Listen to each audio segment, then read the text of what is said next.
ఏ flat? 407 sir. ఏ flat? 407 sir. ఏముంది దాంట్లో? ఇది సీల్డ్ పీస్ సార్. తీసుకునే గనా కూడా సీల్డే. వెళ్ళు.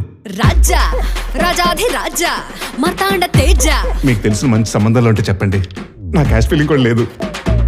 హ్యాపీ మ్యాట్రిమోనీకి ఒంటరిగా రండి, జంటగా వెళ్ళండి. నేను మీకు ఏ విధంగా సహాయపడగలను? ఎమ్మెల్యే టికెట్ ట్రై చేస్తున్నాను, ఇప్పిస్తారా? అదేంటి సార్? లేకపోతే ఏంటండి, పెళ్లి చేసుకోవడానికి ఒక అమ్మాయి కావాలి.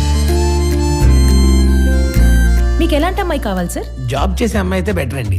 ఇప్పుడున్న సొసైటీలో జాబ్ చేసే అమ్మాయిలు అయితే పర్ఫెక్ట్. కానీ మా అమ్మ నాన్నకి మాత్రం ఇంట్లో ఉండే అమ్మాయి కావాలి. సో నాకు ఇంట్లో ఉండే అమ్మాయిని చూడండి. నాకు ఈ సంబంధం ఓకే. నా పెళ్ళానే పెళ్లి చేసుకుంటానంటావా? ఇద్దరు పిల్లల తల్లిని నన్ను పెళ్లి చేసుకుంటానంటావా? ఒక్క పెళ్లికి ఎంత తంత? మరి అందుకేగా మాంగళ్యం తంతునైనా అన్నారు కానీ తొందరైనా అనలేదు. హాయ్, నా పేరు సిద్ధి.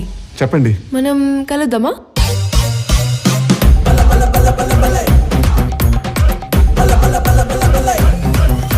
ఈ అమ్మాయితో ఈ అమ్మాయితో దేవుడు నీకు వరం ఇచ్చి పెళ్లి చేస్తాడు. నేను ఇప్పటి వరకు 200 పెళ్లిళ్ళు చేయించాను.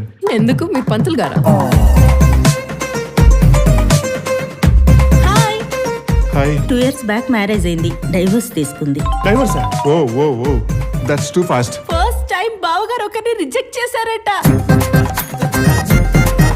ఏదైనా గుంట కరెక్ట్ అయితే మెడలో కట్టేద్దామని ఇదిగో పుస్తులతో వేసుకొని తిరుగుతానయ్యా.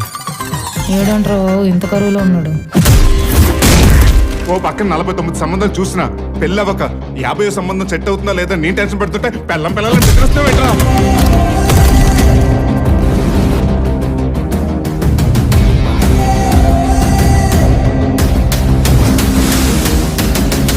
యువర్ ఆనర్, నాదొక చిన్న రిక్వెస్ట్. మా లాంటి పెళ్లి కాని వాళ్ళకి వీలైతే పెళ్లి సంబంధం చూసి పెట్టమని చెప్పండి. పెళ్ళెప్పుడు దొబ్బే వాళ్ళని ఒక కొత్త సెక్షన్ పెట్టి లోపల వేయించండి ప్లీజ్.